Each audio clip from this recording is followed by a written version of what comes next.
The 1918 flu pandemic was an unusually deadly influenza pandemic, the first of the two pandemics involving H1N1 influenza virus. It infected 500 million people across the world, including remote Pacific islands and the Arctic, and resulted in the deaths of 50 to 100 million, making it one of the deadliest natural disasters in human history. Most influenza outbreaks disproportionately kill juvenile, elderly, or already weakened patients. In contrast, the 1918 pandemic predominantly killed previously healthy young adults. Modern research, using virus taken from the bodies of frozen victims, has concluded that the virus kills through a cytokine storm. The strong immune reactions of young adults ravaged the body, whereas the weaker immune systems of children and middle-aged adults resulted in fewer deaths among those groups. Historical and epidemiological data are inadequate to identify the pandemic's geographic origin. It was implicated in the outbreak of encephalitis lethargica in the 1920s.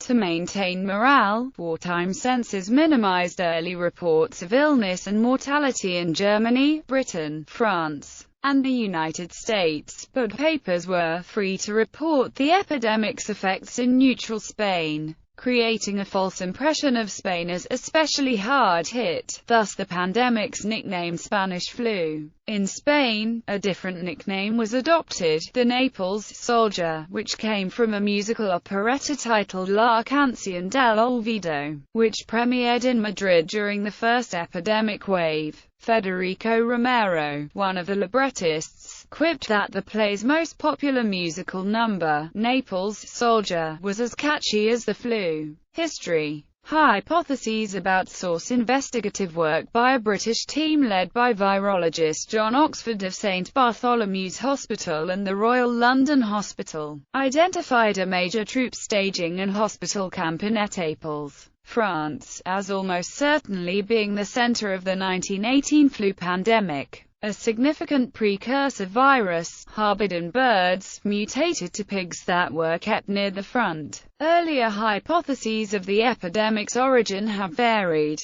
Some hypothesized the flu originated in the Far East. Dr. C. Hanaun, leading expert of the 1918 flu for the Institut Pasteur, asserted the former virus was likely to have come from China, mutating in the United States near Boston and spreading to Brest, France, Europe's battlefields, Europe, and the world using Allied soldiers and sailors as main spreaders. He considered several other hypotheses of origin, such as Spain, Kansas, and Brest, as being possible, but not likely. Historian Alfred W. Crosby speculated the flu originated in Kansas. Popular writer John Barry echoed Crosby in describing Haskell County, Kansas, as the likely point of origin. Political scientist Andrew Price Smith published data from the Austrian archives suggesting the influenza had earlier origins, beginning in Austria in the spring of 1917. Historian Mark Humphreys of Canada's Memorial University of Newfoundland states that newly unearthed records confirm that one of the side stories of the war, the mobilization of 96,000 Chinese laborers to work behind the British and French lines on World War I's Western Front, may have been the source of the pandemic. In the new report,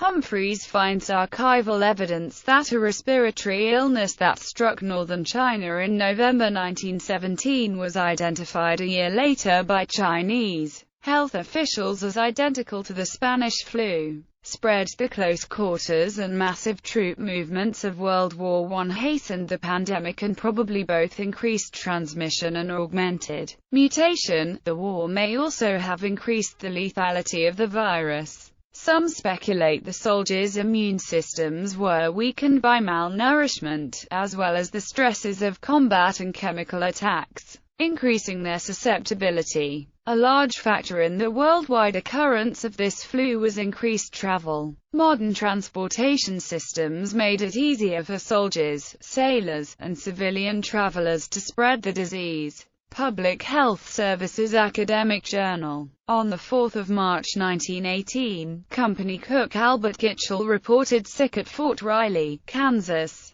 By noon on the 11th of March 1918, over 100 soldiers were in the hospital. Within days, 522 men at the camp had reported sick. By the 11th of March 1918, the virus had reached Queens, New York. Failure to take preventative measures in March, April was later criticized. In August 1918, a more virulent strain appeared simultaneously in Brest, France, in Freetown, Sierra Leone, and in the U.S., in Boston, Massachusetts. The Allies of World War I came to call it the Spanish flu, primarily because the pandemic received greater press attention after it moved from France to Spain in November 1918. Spain was not involved in the war and had not imposed wartime censorship. Mortality. Around the globe, the global mortality rate from the 1918-1919 pandemic is not known, but an estimated 10% to 20% of those who were infected died.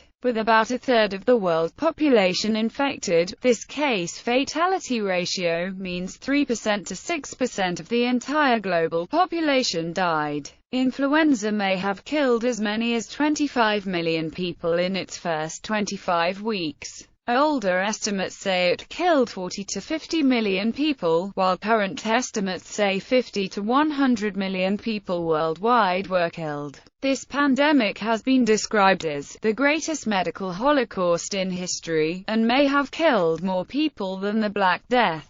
It is said that this flu killed more people in 24 weeks than AIDS has killed in 24 years, more in a year than the Black Death killed in a century. The disease killed in every corner of the globe. As many as 17 million died in India, about 5% of the population. The death toll in India's British-ruled districts alone was 13.88 million. In Japan, of the 23 million people were affected, 390,000 died. In the Dutch East Indies, 1.5 million were assumed to have died among 30 million inhabitants. In Tahiti, 13% of the population died during only a month. Similarly, in Samoa, 22% of the population of 38,000 died within 2 months. In the U.S., about 28% of the population suffered, and 500,000 to 675,000 died.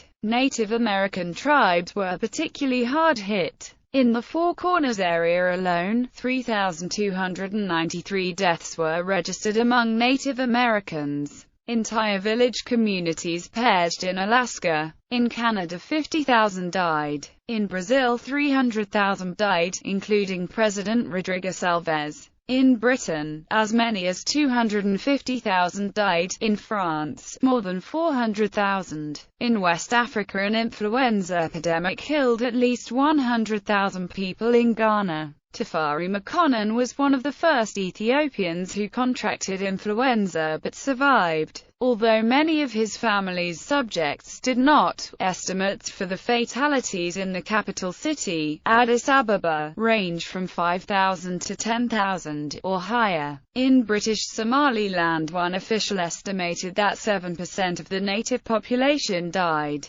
This huge death toll was caused by an extremely high infection rate of up to 50% and the extreme severity of the symptoms, suspected to be caused by cytokine storms. Symptoms in 1918 were so unusual that initially influenza was misdiagnosed as dengue, cholera, or typhoid. One observer wrote, "One of the most striking of the complications was hemorrhage from mucous membranes, especially from the nose, stomach, and intestine. Bleeding from the ears and petechial hemorrhages in the skin also occurred." The majority of deaths were from bacterial pneumonia, a secondary infection caused by influenza, but the virus also killed people directly, causing massive hemorrhages and edema in the lung. The unusually severe disease killed up to 20% of those infected, as opposed to the usual flu epidemic mortality rate of 0.1%. Patterns of fatality. An unusual feature of this pandemic was that it mostly killed young adults. In 1918, 1919, 99% of pandemic influenza deaths in the U.S. occurred in people under 65, and nearly half in young adults 20 to 40 years old. In 1920, the mortality rate among people under 65 had decreased sixfold to half the mortality rate of people over 65. But still 92% of deaths occurred in people under 65. This is noteworthy, since influenza is normally most deadly to weak individuals, such as infants, the very old, and the immunocompromised. In 1918, older adults may have had partial protection caused by exposure to the 1889 to 1890 flu pandemic, known as the Russian flu.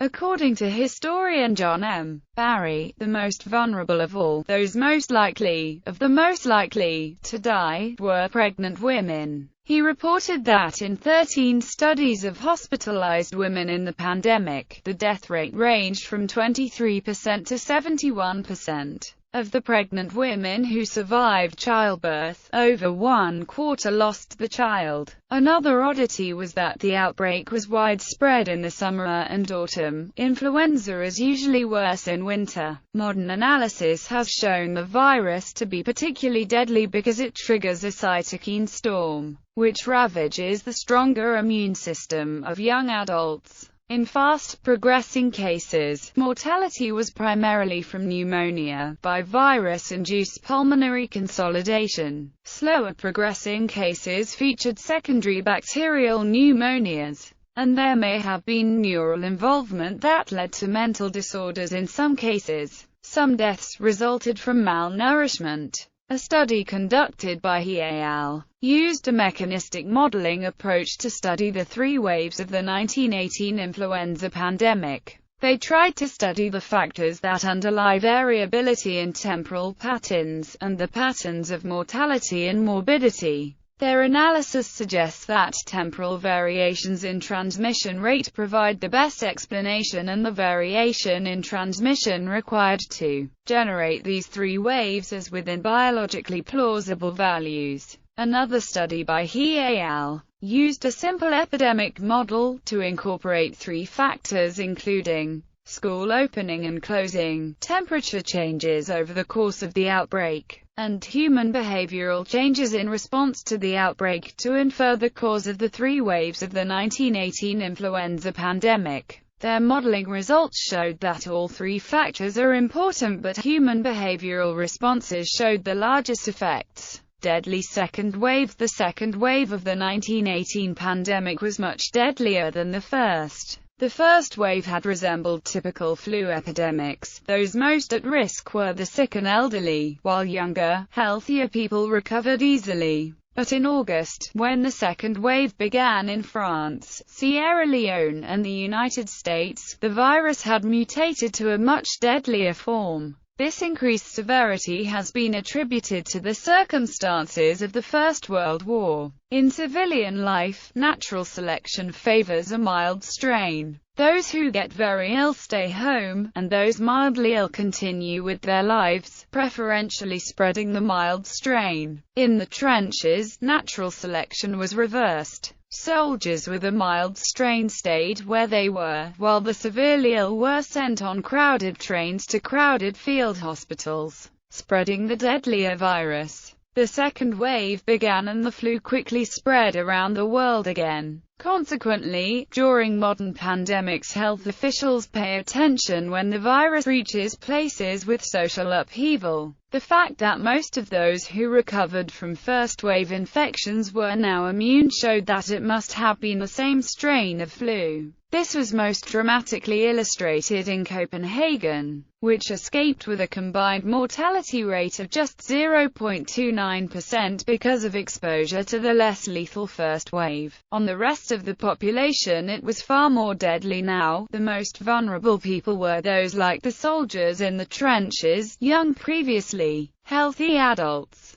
Devastated communities even in areas where mortality was low. So many were incapacitated that much of everyday life was hampered. Some communities closed all stores or required customers to leave orders outside. There were reports that the healthcare workers could not tend the sick nor the gravediggers bury the dead because they too were ill. Mass graves were dug by steam shovel and bodies buried without coffins in many places. Several Pacific Island territories were particularly hard hit. The pandemic reached them from New Zealand, which was too slow to implement measures to prevent ships carrying the flu from leaving its ports. From New Zealand, the flu reached Tonga, Nauru and Fiji. Worst affected was Western Samoa, a territory then under New Zealand military administration. A crippling 90% of the population was infected, 30% of adult men, 22% of adult women and 10% of children died. By contrast, the flu was kept away from American Samoa when Governor John Martin Poyer imposed a blockade. In New Zealand itself, 8,573 deaths were attributed to the 1918 pandemic influenza, resulting in a total population fatality rate of 0.74%. Less affected areas in Japan, 257,363 deaths were attributed to influenza by July 1919, giving an estimated 0.425% mortality rate, much lower than nearly all other Asian countries for which data are available. The Japanese government severely restricted maritime travel to and from the home islands when the pandemic struck. In the Pacific, American Samoa and the French colony of New Caledonia also succeeded in preventing even a single death from influenza through effective quarantines.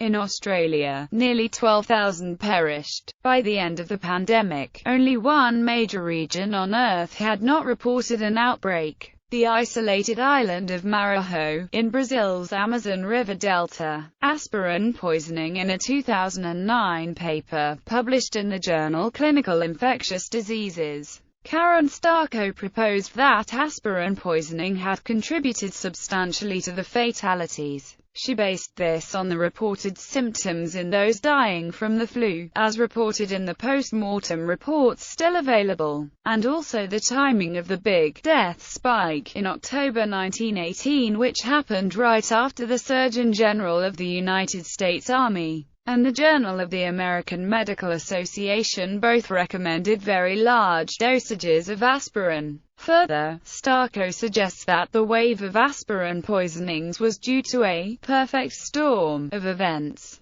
Bayer's patent on aspirin expired, so that many companies rushed in to make a profit and greatly increased the supply. This coincided with the flu pandemic, and the symptoms of aspirin poisoning were not known at the time. This hypothesis, insofar as it sought to provide an explanation to the universally high mortality rate, was questioned in a letter to the journal published in April 2010. In it, Andrew Neumer and Daisy Carrion of the University of California, Irvine, and Niall Johnson of the Australian Commission on Safety and Quality in Healthcare, questioned this universal applicability given the high mortality rate in countries such as India, where there was little or no access to aspirin at the time. But they overlooked the fact that inexpensive aspirin became available in India and other places after October 1918, when the Bayer patent expired. On this basis, they concluded that the salicylate aspirin poisoning hypothesis was difficult to sustain as the primary explanation for the unusual virulence of the 1918-1919 influenza pandemic. In responding, Starko pointed to anecdotal evidence of aspirin overprescription in India and argued that even if aspirin overprescription had not contributed to the high Indian mortality rate, it could still have been a major factor for other high rates in areas where other exacerbating factors present in India played less of a role. End of the pandemic. After the lethal second wave struck in late 1918, New cases dropped abruptly, almost to nothing after the peak in the second wave. In Philadelphia, for example, 4,597 people died in the week ending the 16th of October, but by the 11th of November, influenza had almost disappeared from the city.